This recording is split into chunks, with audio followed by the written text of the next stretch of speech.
Hey, everybody, it's Jay Stone. It is time for another episode of Both Laugh, the Dying Scene Quarantine Chat Show. It's episode 45. It features Sonia from the awesome Portland, Maine band Weekend Friends, and it's coming up right after the intro music.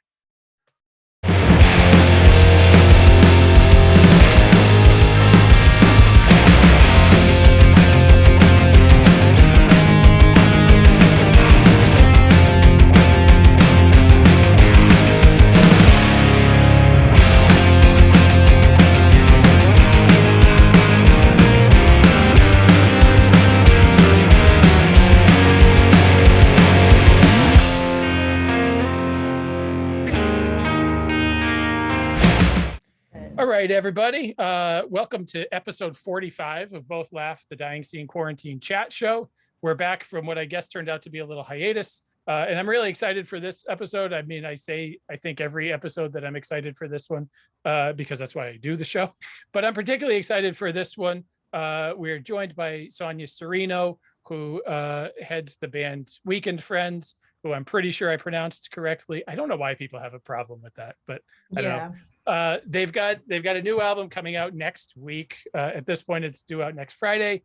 The album is called Quitter. It's out on Don Giovanni Records, and it has quickly become one of my favorite albums of the year. Sonia, thank you for being here. I'm looking forward to chatting. No, thank you for having me. And you definitely pronounced all of that right, including my name and the band name, which are things people constantly mess up. And it's funny because I'm dyslexic, so I'm really bad with names and things too. So you picked Weekend Friends as a test to yourself. Right. I just wanted everybody on my level. I was just like, right. we're all gonna suffer now. It's not like weekend isn't a word. I don't know why people have a problem with that. Well, and people invent words. They create like a word that's not a word, as like we've seen all variations, like weekend, and we're like, that's not even a word. That's like you went like above you added syllables, right? Yeah. Yeah. It's wild. So to start off, I'll start this episode. I mean, we've called this show the Quarantine Chat Show because we started this about a year and a half ago when the world started to shut down as a way to talk to people who had to put a lot of their plans on hold and come up with new things to do to stay positive while everything was sort of up in the air for such a long time. And I feel like I just will continue to call it the Quarantine Show because it feels like we're always going to be in some level of imbalance this way. But you guys have sort of an interesting perspective on the start of the pandemic, especially because you were out on the road with Microwave when everything sort of went haywire, weren't you? Yeah, we were in so when they finally canceled everything and it was like, oh, we got to go home. It was in we were in Lincoln, Nebraska. And of we all had to places. drive it was our last show. It was a weird show. I don't know if it was always gonna be weird because I don't know much about Lincoln, Nebraska other than that experience. Right. But I think the COVID really made it like people were like, that was the day where it was obvious that it was like, this is serious and things are kind of done for a while. And then we drove 23 hours home. So it was definitely a weird time. And even that tour in general, it like started when there was echoes of it elsewhere and you were like, oh, this thing's getting bad. And then like, whatever.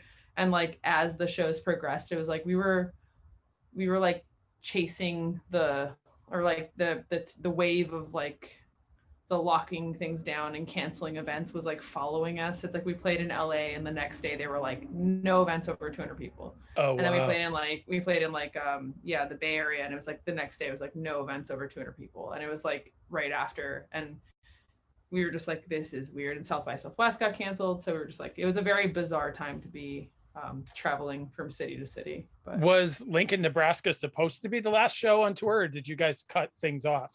That seems a weird place to stop unless you're from Nebraska, unless you're 3'11" and you're from Nebraska. Which we are. Well, no, right. Surprise. Surprise, rip my face off.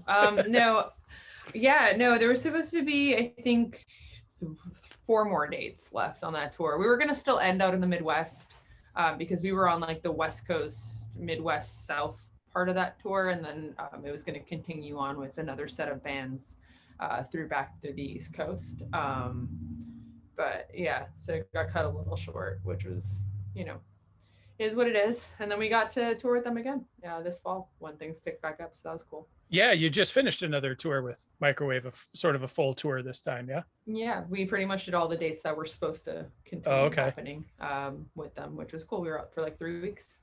Yeah, to fast forward a little, how was the experience being back out on the road after, for a lot of reasons, but for not playing for so long and not playing in front of people for so long and not being in the van for so long? Like, how was that whole experience?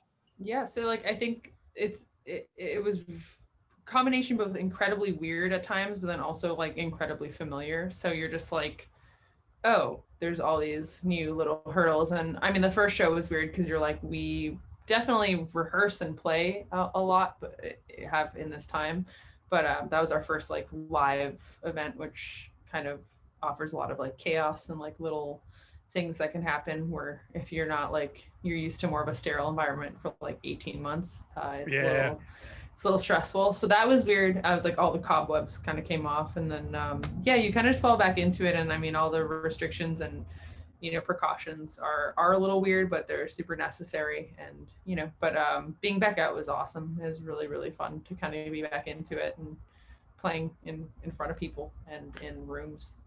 Are there a lot of different types of restrictions depending on where in the country you go? I've essentially stayed to the Northeast for the last couple of years, but do shows look different now in different parts of the country compared to maybe before, or even compared to each other?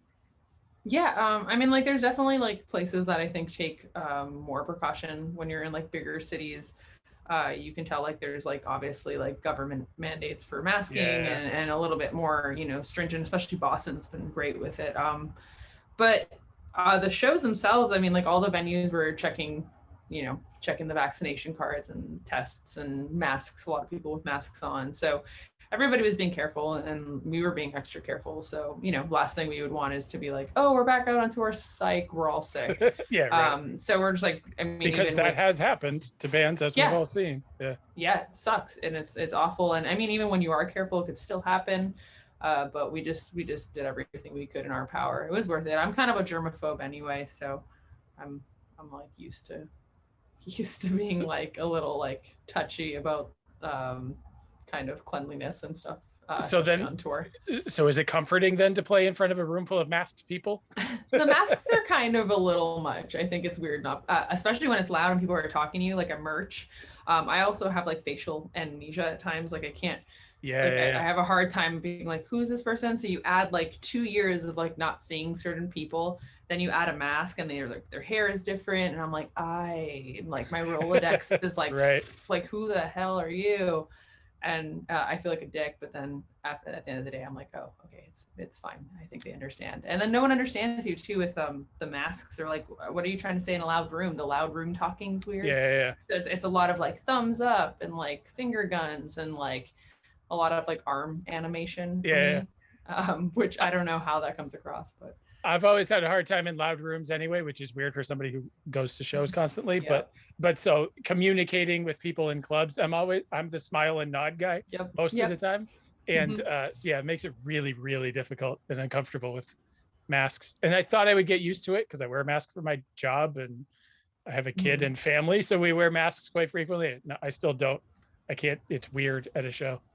Yeah, it's super weird, but it's, it is what it is. And I don't know. I'm just happy to be back out, I guess. What would 2020 have looked like for you guys had the world not shut down for a while? How far out were you booked? I know there was probably a trip to Gainesville for Fest in there, but how substantially were your plans impacted for last year? Yeah, it sucked. I feel like as a band, like we're still like up and coming, like still really working towards, certain goals. And 2020 was this like big year. Like we had a lot of tours planned, tours announced, which we were really stoked about. We were going to be going out with that band called the Beths. They're from New Zealand. And we had a whole cross country tour with them like in April. So that got canned. And then we had some stuff on the horizon in the fall. And then we were making a record, which we still got to make the record. And I think we made a record that's even better than what we were going to make because all the time we had to work on it. So we made the record that was already going to happen, but all the tours around it, kind of just seeing those like happen, getting excited about them, and then seeing them just go away You know, especially for a band that's still just trying to grow and try to like connect with people at this point. It was really tough. And then I also work part-time at a concert venue. I work at like the State Theater here in Portland, and Port City Music Hall, which is now no longer a thing. So just kind of seeing, you know, your kind of livelihood and life like completely almost like disappear overnight was a lot. It was weird. It was definitely really weird, but we managed.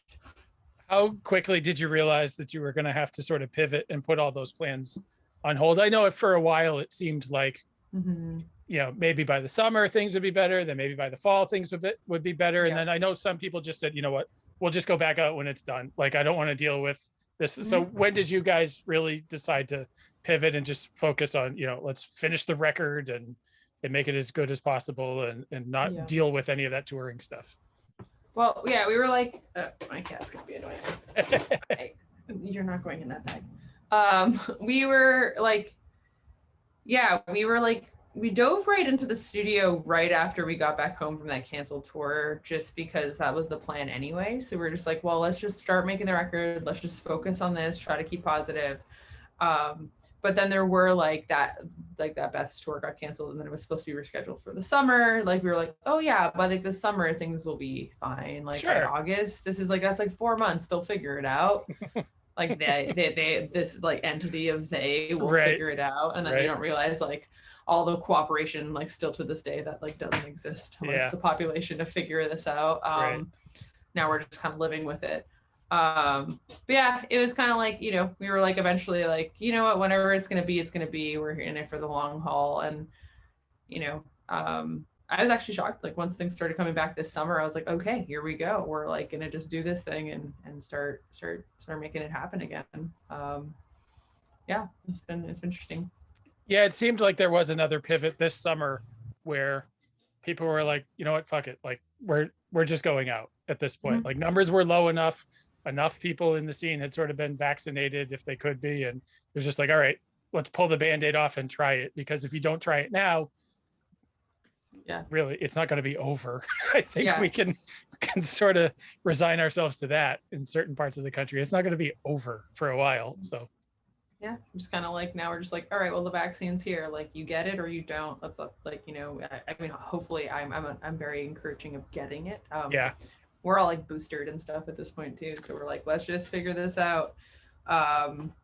You know, and so like that comes with like a whole thing too. It's like, well, we're taking the precautions, we're making the effort, so at this point we're just like, well, we want to play shows, so let's just be safe and do it, because like, you know, otherwise it just starts to become like unfair, because you're just like, all right, well, I'm doing all the right things and I still can't do the things I wanted to do. You know? Right.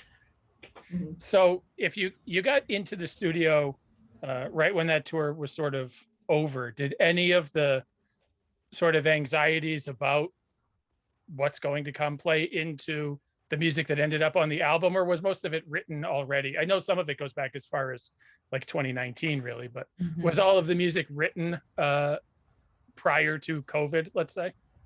Yeah, all of it was already written, and for this record, written and like pretty much arranged. Because again, like we had this really busy year in 2020, like mapped out. So we were like, all right, like let's get all the pre-pro done, let's get all the arrangements done, like let's have this record ready to go. Because we were like under the impression we were gonna have this like really small window to work on it. So yeah, everything was already kind of like together, because I had written a lot of these songs. Like I feel like I started writing this record as soon as our last record came out. Like it's like literally on that tour after that record, I was like, all right, time to write the new record. My brain works in chapters like that. I weirdly can't start one thing until the other thing's out into in the world. And so yeah, it was all ready to go. So it's not really like a COVID record, I guess. Although we recorded it during the time, but yeah, I and then none of the songs kind of reflect that. Will there be another batch of, not to get too far ahead, will there be another batch of songs that this time period has sort of inspired, or do you really have to wait until Quitter's out and then focused on the next thing? I sure hope so. I don't know. Songs are weird. I feel like I write them, but they come from like a mythical place. I'm like, yeah, if I'm blessed with the presence of songs, I will keep making them as long as I live. But I writing, like I said, it's like it's a weird thing. Like I kind of like, I feel like I get that to that place, or that inspiration once the chapter of whatever else is done. So like I've, you know, plucked together things like here and there. But for the most part, we shall see. Has the downtime, because I've gotten conflicting answers from people on this, has the downtime been inspiring from a creative standpoint, or has it been sort of overwhelming from a creative and like and created writer's block essentially? Yeah, because yeah, I've certainly heard both of those things. Yeah, for me, it's definitely, I got the case of the writer's block. It's like kind of just uninspiring in a weird way. Yeah. You know, like when your day is just like wake up, do the thing, go to bed every day. It's like I've been finding it hard to have anything to really say in songs. And that's okay. I mean, like obviously, I think, like I said, it's like it'll come. I think it's something I always feel compelled to do. So I try not to force it, because I think that's comes out like super lame at times for me. Right.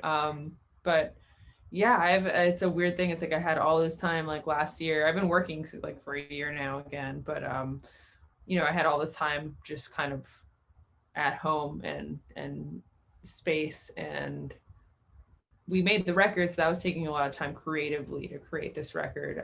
But I didn't sit and like write anything new really, other than like little ideas here and there, but nothing like completely finished just yet. It comes in waves for me. It's like I can write like 7 songs in 2 weeks, or I'll write like in like 2 years I'll write it sometimes. It's like, yeah, fuck. It's right. like, you know, that's kind of how I feel it happens. I don't know. Like I said, it's like I feel like it's something that like comes from outside of me sometimes. I'm like, I don't know if I have control over this. I try to. I try to hone it in, but I feel like I'm just grabbing things from the ether. I wish I had that. I genuinely do. I wish I had that thing, to be the ability to be plugged into something else and to essentially just be a conduit. Again, that's a thing that sometimes people have said, and that must be an amazing thing to sort of experience. Yeah. Maybe overwhelming, but yeah, it can be. Let's talk about Quitter. So as I sort of said before we hit record, I was obviously initially turned on to Weekend Friends by our mutual pal, Adam Parshall. Hi, Adam. I figure Adam deserves a shout out because he's, people probably know him, especially if they're from the Northeast. Yeah, Adam always deserves a shout out. Oh, absolutely. And I really liked Common Blah. And I have to say that Quitter, like y'all leveled up on this. This album is really, really good. It was the writing process different for it? Did you spend more time with it, or was it more focused? The album sounds to me to be like the instrumentation is tighter. In some places it's brighter. It's sometimes more melodic. It's bolder. And the album itself just sounds bigger. It sounds like I grew up in the early 90s. So I was a huge fan of like the alternative music from the time. And it sounds like it could be like plugged into that era, like that sort of, which to me is like right in my wheelhouse. But like, was the process different this time than with Common Blah, or was it more focused? Or yeah, so it was very different.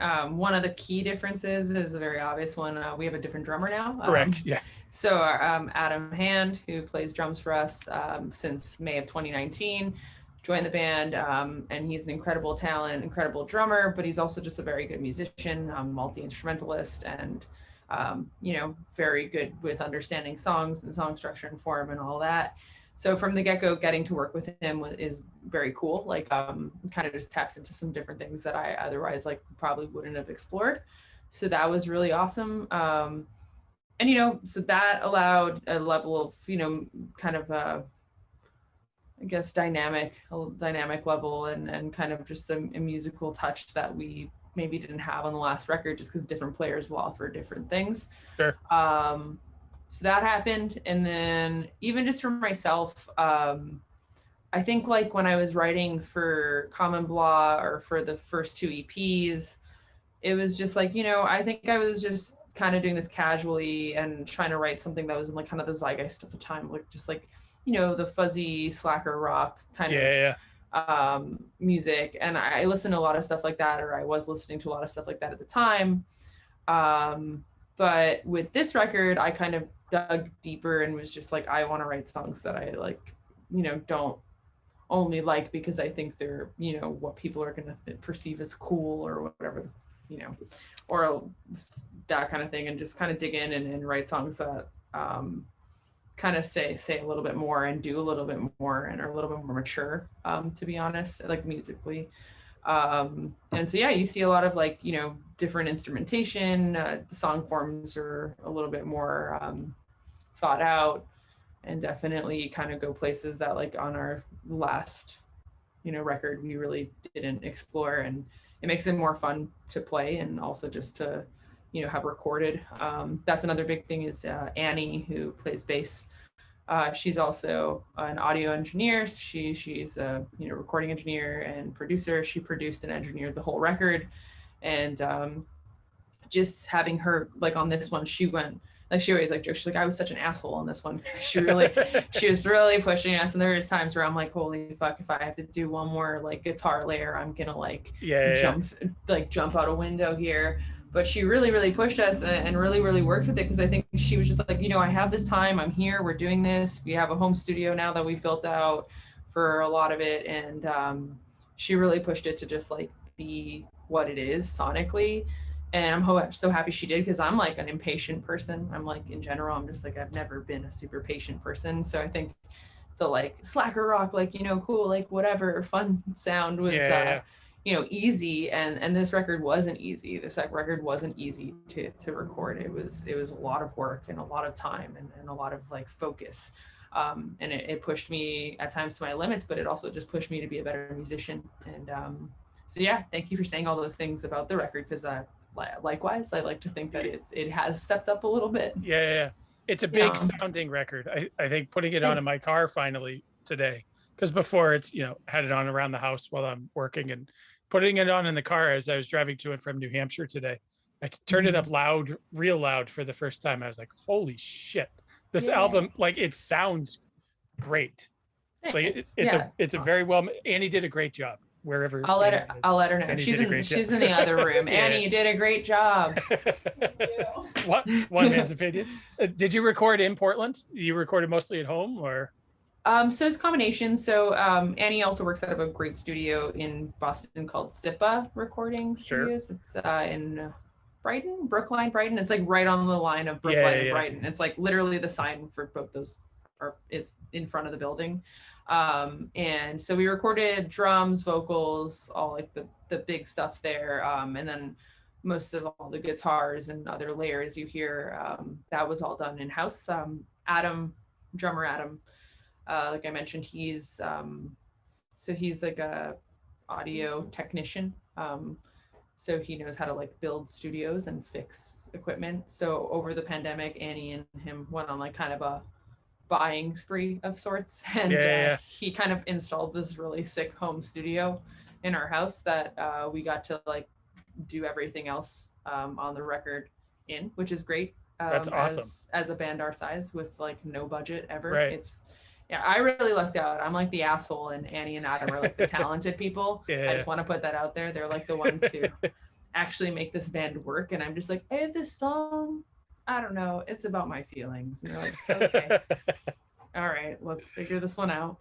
So is that how the writing process works? I don't always like to talk about how the sausage is made or whatever, but is that how the process works for you guys, that you have like the seed of the song and then kind of run it through their filter, or? Yeah, so I'll usually write the structure, the bones of the song. I'll usually have like, verse, chorus, melody, all that mapped out.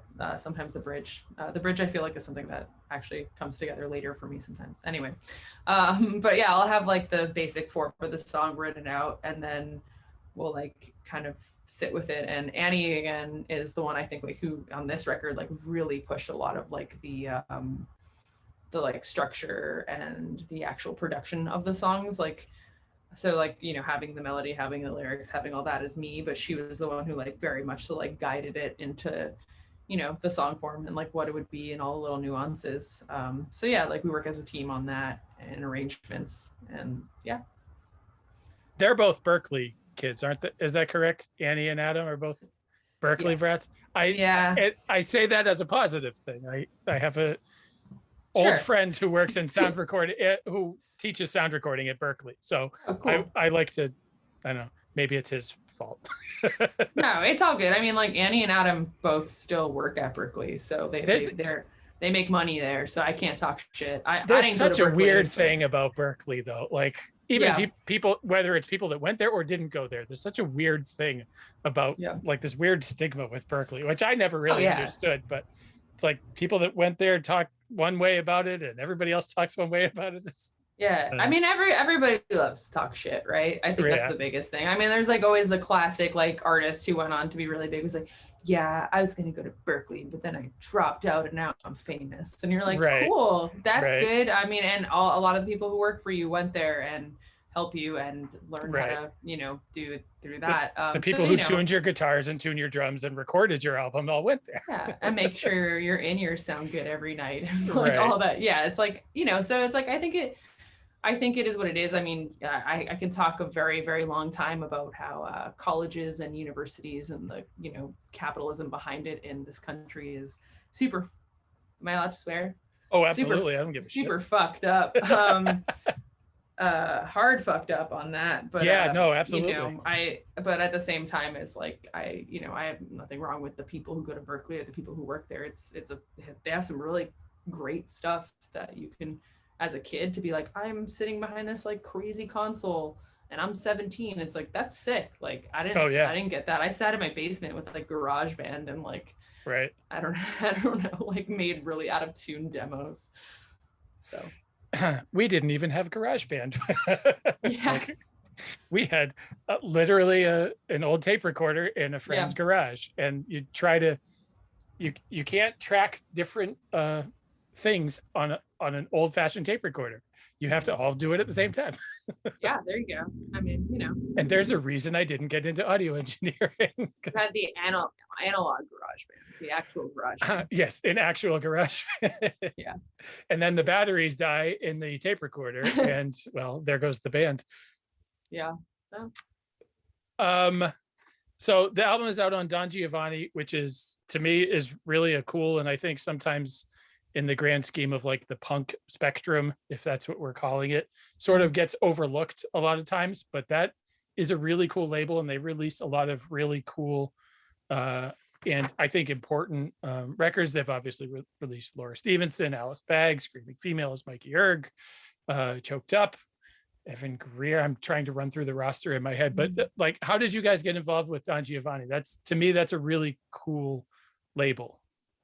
We played like the worst show ever of all time to absolutely, like, we to no one on the coldest night ever in Detroit at some venue that does like club nights, like dance club nights. And they had us play where like the local support showed up like an hour after their set time. It was like ass. And Joe, Don Giovanni, he ended up being there and watched our set, and then we talked to him, and we were like, oh, fuck, he's gonna be like, that was awful. I never want to talk to them again. And no, I was quite the opposite. The next day he was like, yeah, I want to work with y'all. You were sick. That was a great set. And I'm like, that just goes like, to prove like how cool Joe is, like just seeing past the fact that it's like, oh, you played a shitty show in a town you've never played before, like big deal. Like, I'm listening to the music and the band, and I can see past that. And he's like, no bullshit. He's not like one of those like industry Hollywood nice kind of dudes who's gonna like, talk shop and drop names. He's just genuinely like a kind of nerd when it comes to like music and cool shit. Like, his apartment has a room that's like floor to ceiling, like CDs and DVDs of all like the craziest shit. Like, it's like all like the big stuff like that, but like, it's like, who has a CD collection this big, dude? Like, what the hell? It's like a library in there, and it's like all the coolest stuff, or like weird movies. So yeah, I think he's just like a very much so person who like likes to just collect and also put out things that he thinks are cool into the world, and I feel fortunate that we're one of those things, I guess.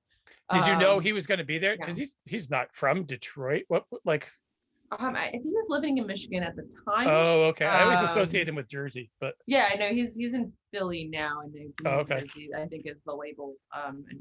Yeah.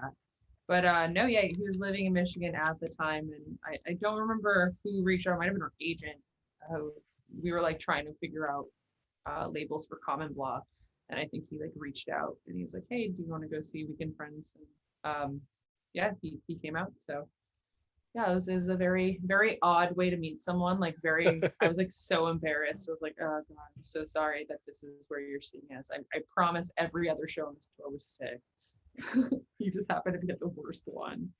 Well, like you said, it does speak to the fact that he sort of knows what he's looking at, right? He knows what the music is and how important it is. Yeah, that's cool.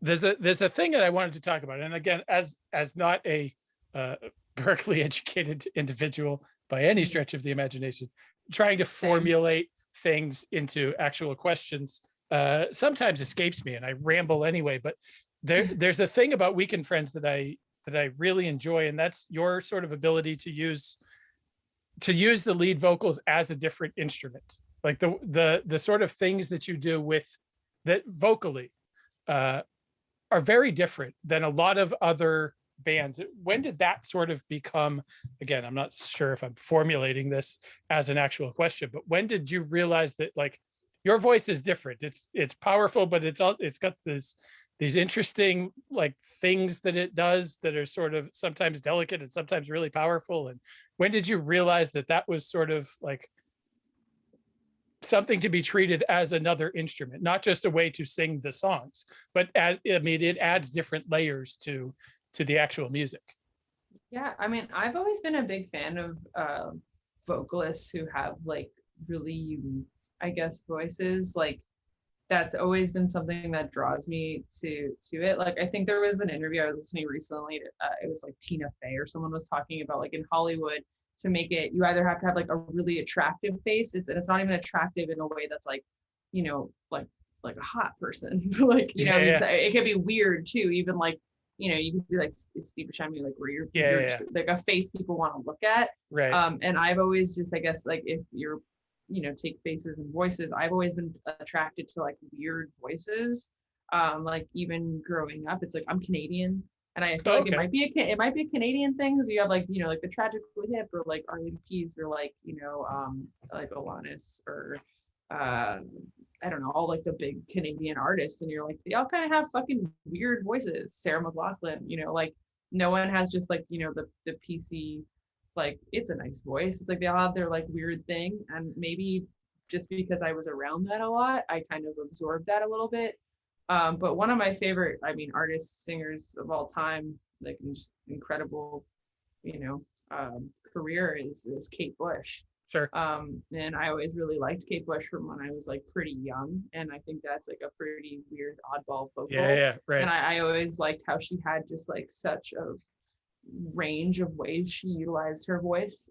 So you know, she had to have like the really low register, or sometimes she's doing like almost like voices, like weird voices, or she has like the super high falsetto and like the super high like alto range, or you know, so you have that kind of dynamic in a vocal. And I was always just like naturally drawn to that, and thought it was really cool. So I think that just channeled into my own voice, and then in part it's just kind of like what feels good for me. I feel like I connect to a melody when it does something past like what the melody is sonically, and it feels like it comes from somewhere like in my chest or in like, you know, your gut, that like kind of feels like cathartic and feels almost like I don't know, primal, or like there's this like kind of, you know, like really visceral feeling behind it that I've always been drawn to. It's like, you know, in some of our songs I literally scream. Right. And I think that's such a, you know, accepted thing to do, especially for like male singers in music. But that like scream, or that really pushing of the vocal, or that movement, that air, you know, it's too much for a lot of people when it's coming out of like a, you know, non-male voice. Yeah. And I don't care. I just kind of do it anyway because Right. it feels honest, and it's what excites me. Like, I'm not like the folksy whispery singer. I like a lot of people who do that thing, but I don't connect to music. It's never been like, how I connect to the sound. I've always loved the loudness, and I think also my voice develops out of being like in bands where everything is too fucking loud and I'm just trying to compete with the sound. Right. So I have this, like, I started really projecting, and I think that's where you get like kind of the weird little like throws and like the weird like warbly like the throat thing.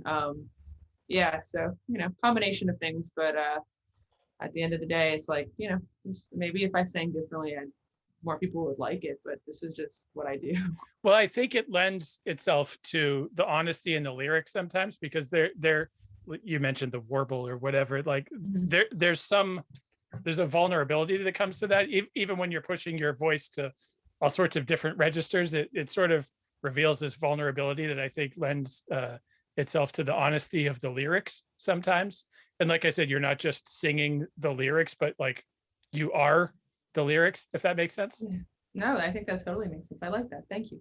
That's cool. I'm pretty self-conscious of my voice, so it's like nice to hear something. I'm like, oh, cool. Like, I'm happy you think that, because some people, like, all the comments online are just like, it sounds like someone slaughtering a cat in an alleyway, and I'm like, Jesus Christ, okay. I'm like, sure, all right, we'll just add that to the sticker on the record.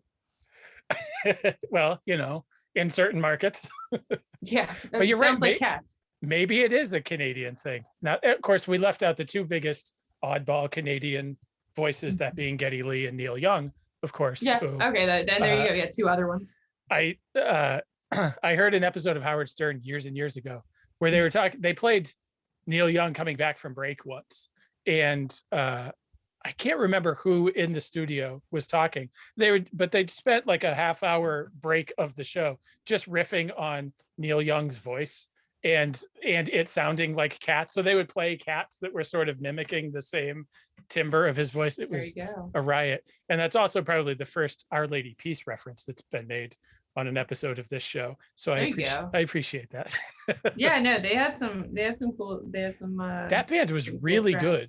They may still be, I don't know. I've kind of drifted, but that band was really good. I have like a weird thing with that band because I grew up in this like suburb of Toronto, and I guess their like manager and like he also like engineered a lot of their stuff. I played soccer like when I was really small with his daughter. Oh, and wow. I was like friends with them, and I remember my dad played guitar, and he had this old like V4 Ampeg amp and in cab, and one of the dudes, like I guess the guitarist from Our Lady Peace, came by our house to check it out, and they were like maybe gonna buy it, and I was like really small, and I remember like thinking that was cool. I'm like, that guy's on the radio. He's in my garage, or like, it was my first like very Canadian touch of that world. Were you into that music at the time? Like, did that mean something, knowing that the guy from Our Lady Peace? So I have a 13-year-old daughter, and so it's interesting to get her sort of perspective on the people that I have come to know and talk to, and whatever, whether it's through Dying Scene or whatever. But did you was that a cool thing to have the guy from Our Lady Peace at your house? That, like, she wouldn't care, my daughter, but yeah, I don't know if I was like, I thought it was kind of cool. I was like, oh, cool, that's a person in a band. But I think it was before I like cared about music. Yeah. Really. I like, I think that if it was someone from the Spice Girls or something at that point, I probably would have been fucking thrilled. But at that point I was like, yeah, he's a guy in a band from the radio. Certainly if Taylor Swift came by my house today, that would be that would be a thing for anybody. But yeah, I think at that point I'd probably be like, oh, why are you here? I'd be like concerned. I'd be like, it's a simulation. I knew it all along. Nothing is real. Time is a flat circle. Do you remember what the first band was that sort of made you care about music, or about like rock and roll music or punk rock or whatever? Like, when did that switch go off for you? Yeah, so I mean, there's 2 points. I'm going to talk about the cooler one. You can talk about both. I'll talk about both. I'll start with the cooler one. So I must have been like 14 or 15. I had already been playing guitar for like a few years, but but there's this band, again, very Canadian. There's a band out of Toronto called Metric. Yes.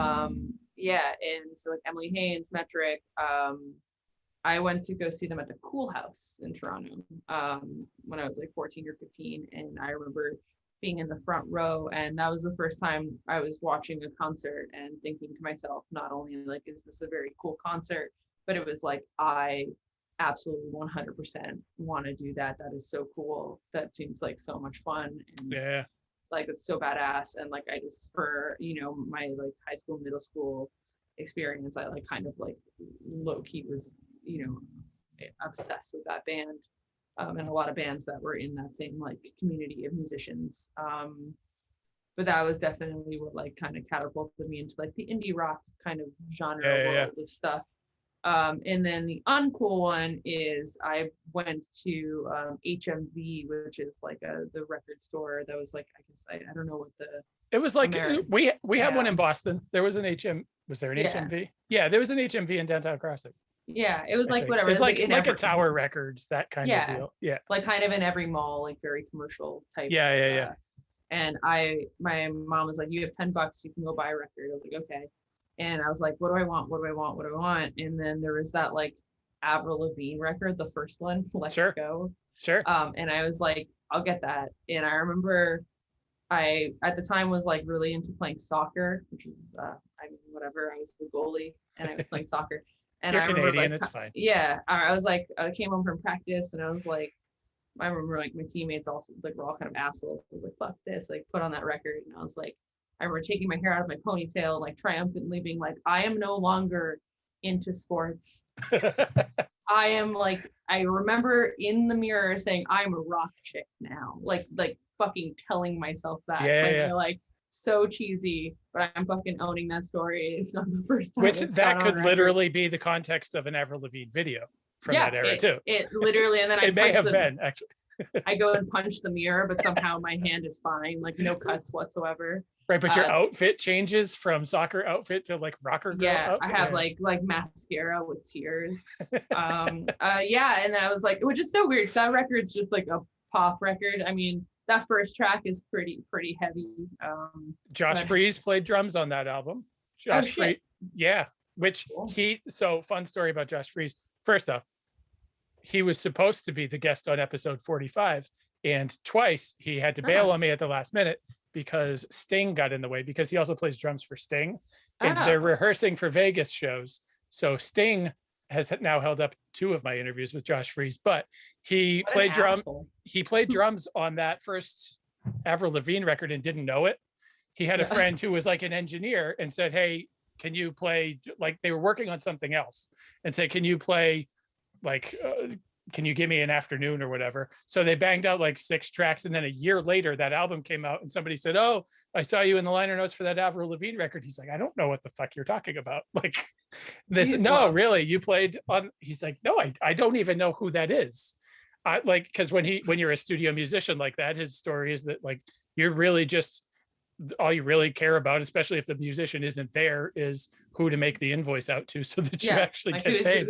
Who's paying you? And then they showed him the liner notes, and he played on like songs 2, 5, 7, 12. He's like, "Oh, damn." So he played on the first Avril Lavigne record, had no idea. I believe there was a Kelly Clarkson record that he did the same thing on too. That's cool. That's sweet. I didn't know. I mean, like, I don't know. That's crazy. Yeah. I mean, like, I guess that's pretty common, like you were saying. It's just like, you just kind of picked up for things, and it's some like scratch vocal take that's not the person, and then like a year later, it's like, this is what you recorded on. Surprise. What a different world, though, to be that sort of at that level of proficiency at your instrument, that they'll fly you in, record for an afternoon, pay you however many $1,000, fly you out. You never know necessarily what the project is. That's just a weird level of musician for somebody who started in punk rock bands in California, especially. Definitely. That's crazy. I can imagine. It's cool though. That's my those are the first 2 records that I think made me like want to make music. So there you go. Those are 2 good ones. I am less familiar with Metric, but I definitely had Much Music for a while there, so I definitely remember the there's probably an episode of George Stroumboulopoulos' house, whatever the hell that show is called. Yeah, or like Much on Demand. That was the one. That was the cool one. And Speaker's Corner. Speaker's Corner was like this thing on the. I don't even know if that was Much Music. Yes, I remember. It was like that. people would just there was like a box attached Right. to like their studio building, and people would just like go do like you could just go talk into it. Weird times. I forgot all about that. I went to Montreal to see Finger 11 and Slurpee Monday. So I have a connection to that part of the Canadian world. Yeah. So you see, you know, it's I always forget like how Canadian I am and like my influences are until people like are like, so what were the first things that influenced you? And it's like all Canadian bands. And I'm like, oh shit. Like, yeah, that makes sense. I grew up in Canada.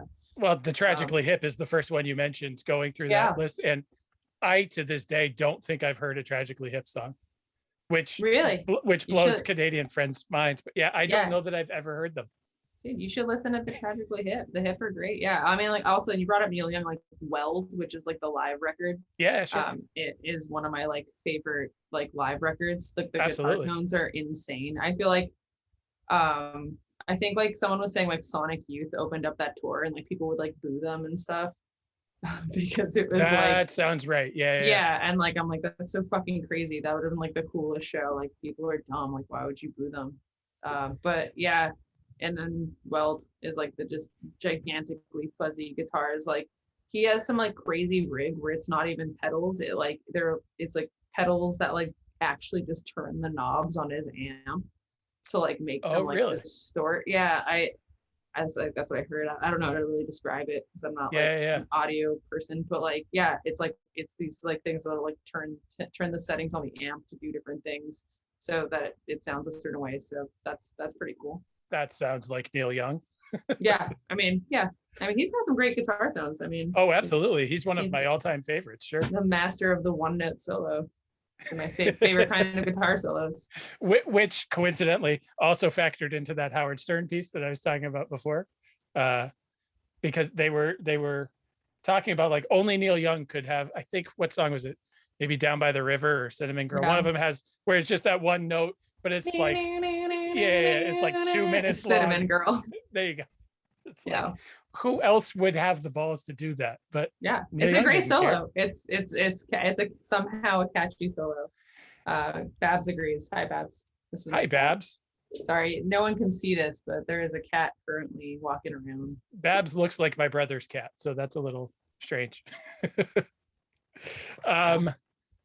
But we're almost at about an hour, so I don't want to take up too much of your evening. Thanks a lot for chatting with me. This has been really fun.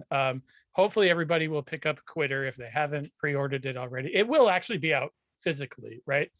Yeah. I know that vinyl is delayed for like. No, we got them today. We have the vinyl in our house physically, and our label got them. So like we got lucky. We got lucky in a sense that we sat on this thing for like what felt like an eternity. We submitted it really early on and then waited. But yeah, we have the records. They've landed, and they're not Adele records and they're not Taylor Swift records. They are our records. They play our music, so we're good. That would be funny though. Yeah, it'd be pretty great. It'd be pretty funny to me. I'd be like, uh-oh.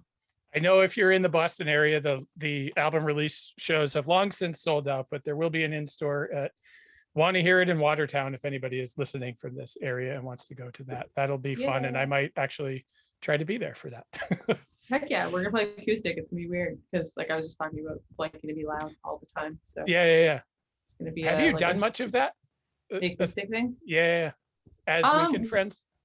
Like we do little like bits of it, but for the most part, it's it I don't know. Annie's gonna play an upright bass, so that's kind of cool. Oh, awesome. Yeah, she's pretty pumped about it. Although I'm not sure how it's getting down in Boston with also all our gear, but we're gonna have to strap it to the roof or something. She'll have to sit with it in the front seat. Pray for my brother. My brother has an upright bass. He's a music teacher in Peabody here. And he has definitely had to travel in his old Ford Escort hatchback with that thing. And you can't fit anything else in the car if you've got the upright in the car. It's huge, and it doesn't fit conveniently. Like even in our like 15 passenger van where all our gear fits, it like takes up the whole back of the van, and it's like delicate, so you can't just like stack shit on it. But yeah, so that'll happen. So come out for that. Come out for Annie's bass. Annie's upright bass experience is what we should call it. And also Quitter release Weekend Friends. Sure. Yeah, featuring. Sonia, thanks so much for chatting. I'll stop recording and make